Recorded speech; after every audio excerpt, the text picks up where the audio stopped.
आसंता 24 तारिख रे राज्य में पुणी एक घूर्णिबलय सृष्टि हो पारे। बालेश्वर पश्चिमबंग और झारखंड उपरे एही घूर्णिबलय रहिबो। एहा प्रभाव में 23 रु उत्तर ओडिशा रे वर्षा हो पारे। दिन बेला खरा हेउथिबारु अपराह्न घड़घड़ी हो पारे बोली सोआ जलवायु और परिवेश केन्द्र निर्देशक डॉक्टर शरद साहू पूर्वानुमान करिसेंती।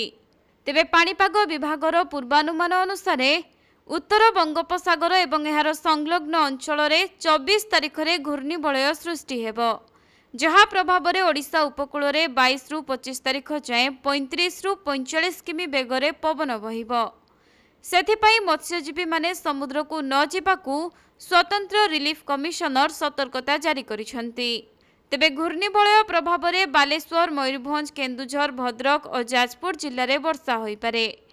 एबे दिन बेला वायुमंडल में जलीय बाष्प अधिक रहुछि आउ खरा मध्य हेउछि, सेथिपाई घड़घड़ीर तीव्रता बढ़िबो बोली पाणीपाग विशेषज्ञ पूर्वानुमान करिसेंती। सेपटे नयागढ़ जिले में आज 39 मिमी वर्षा होइछि। भद्रक रे 34, बालेश्वर रे 25.6 एवं बारिपदा रे 17 मिमी वर्षा रेकर्ड होइछि।